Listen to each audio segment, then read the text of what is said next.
Hello વિદ્યાર્થી મિત્રો, કેમ છો? મજામાં ને? મિત્રો, આપણે ધોરણ 7ની અંદર રેખા અને ખૂણાની ચર્ચા કરીશું. આપણે આગળના ધોરણની અંદર પણ રેખા, રેખાખંડ, કિરણ અને ખૂણાઓ વિશે જે છે આપણે જોઈ ચૂક્યા છીએ. તો આપણે યાદ કરીએ તો આપણે રેખાખંડ કોને કહીશું એની જો વાત કરીએ તો આપણે યાદ કરીએ એ પ્રમાણે રેખાખંડ એટલે એ પોતે બે અંત્ય બિંદુઓ ધરાવે છે. એટલે કે એના અંતની અંદર આપણને બે બિંદુઓ જોવા મળશે. અહીંયા આપણે દોરીએ તો આપણે બંને સાઈડ અંત્ય બિંદુઓ ધરાવે છે, જેને આપણે રેખાખંડ તરીકે ઓળખીશું.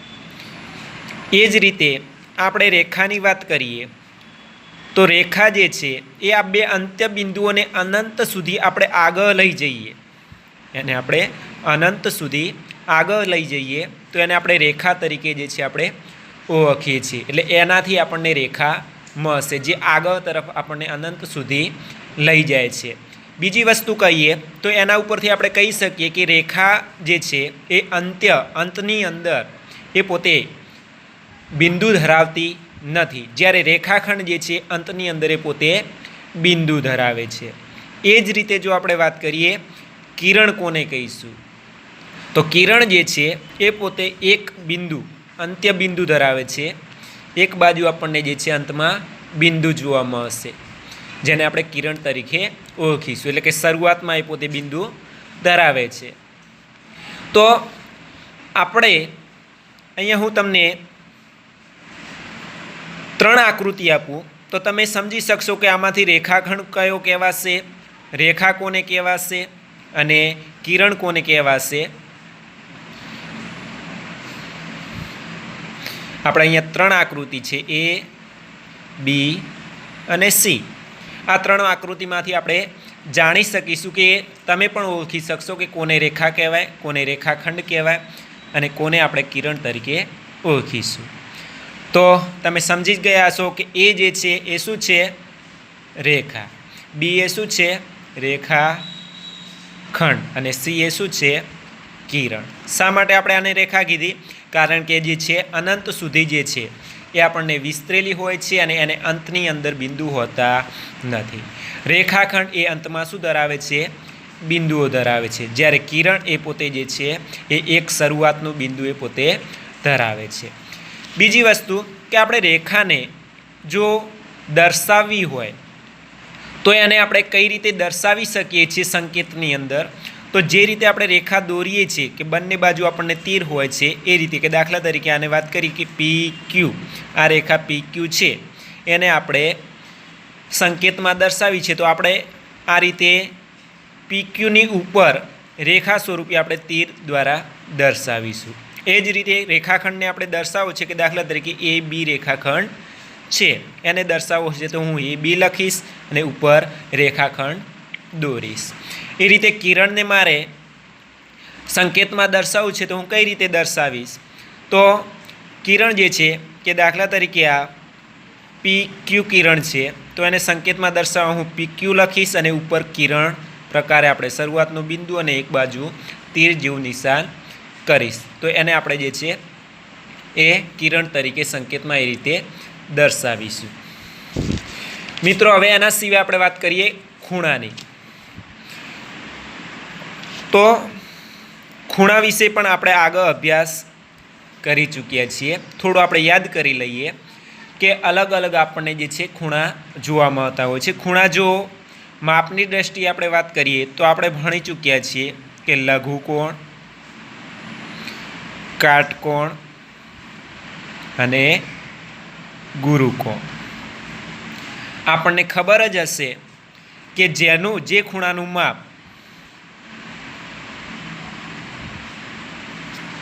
90 અંશથી ઓછું હોય તો એને આપણે શું કહીશું?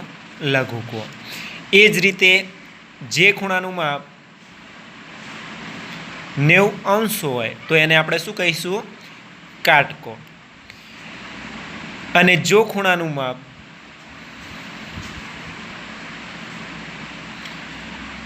90 થી વધુ હોય તો એને આપણે ગુરુકોણ તરીકે ઓળખીશું.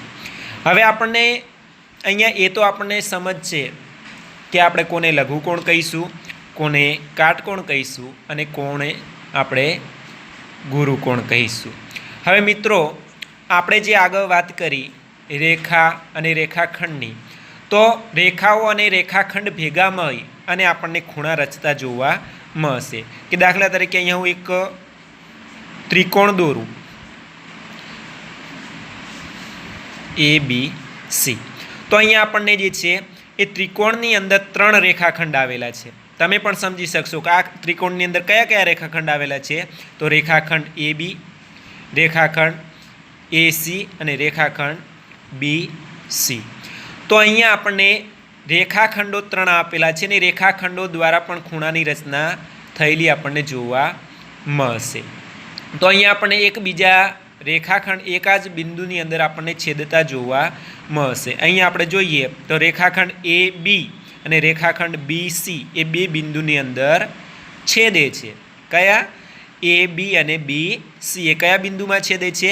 B બિંદુની અંદર. અને એ જગ્યાએ આપણને શું રચે છે? ખૂણો રચતા જોવા મળશે. તો એ ખૂણાને આપણે શું કહીશું કે જે AB અને BC દ્વારા રેખાખંડ દ્વારા રચાતો જે ખૂણો છે એ ખૂણાને આપણે ABC તરીકે દર્શાવીશું, જેને સંકેતમાં આપણે આ રીતે ખૂણો ABC દર્શાવીશું. એ જ રીતે આપણે બીજા ખૂણાની વાત કરીએ કે BC અને AC રેખાખંડ દ્વારા, કયા રેખાખંડ દ્વારા? AC અને BC દ્વારા ખૂણો C રચાય છે. તો એને આપણે સંકેતમાં દર્શાવવું હોય તો કઈ રીતે દર્શાવી શકીએ કે ખૂણો ACB. એ જ રીતે ખૂણા એની વાત કરીએ તો કોના દ્વારા રચાય છે? રેખાખંડ AB અને AC દ્વારા, જે આપણને ખૂણો BAC તરીકે ઓળખીશું આપણે. એ જ રીતે રેખાઓ દ્વારા પણ આપણને ખૂણો રચાતો જોવા મળશે. કે દાખલા તરીકે હું અહીંયા એક રેખા એને બીજી રેખા દ્વારા છેદે છે કોઈ બિંદુની અંદર, આપણે એને નામ આપી દઈએ O બિંદુ. આ રેખાને નામ આપી દઈએ આપણે AB બિંદુ. આને આપી દઈએ CD બિંદુ. તો હવે તમે રચી શકશો જે રેખા AB છે કોને છેદે છે? CDને. આપણને કયા બિંદુમાં છેદે છે? O બિંદુની અંદર. તો અહીંયા આપણે જો ખૂણાની વાત કરીએ તો O બિંદુ જે છે એ જ્યાં છેદે છે તો અહીંયા જે ખૂણો રચાતો જોવા મળશે, અહીંયાથી આપણે વાત કરીએ તો AOD. એ જ રીતે અહીંયા AOC એવા ખૂણા કેટલા રચાય છે? 4 ખૂણા રચાતા આપણને જોવા મળશે. તો વિદ્યાર્થી મિત્રો અહીંયા આપણે શરૂઆતની વાત કરી રેખાઓની, જેની અંદર આપણે રેખા કોને કહીશું, રેખાખંડ કોને કહીશું અને આપણે કિરણ કોને કહીશું એની વાત કરી. એના સિવાય ખૂણાઓની વાત કરી, ખૂણા કયા પ્રકારના માપના આધારે આપણે પ્રકાર પાડીએ છીએ. અને એના સિવાય આપણે વાત કરી કે ખૂણા જે રચાય છે જે રેખાખંડોના છેદવાથી અથવા તો રેખાના દ્વારા છેદવાથી આપણને રચાતા જોવા મળશે. મિત્રો આવી જ રીતે આપણે જે છે આગળ પણ આના વિડીયો આપણે મૂકતા રહીશું, તો જોવાનું ભૂલતા નહીં.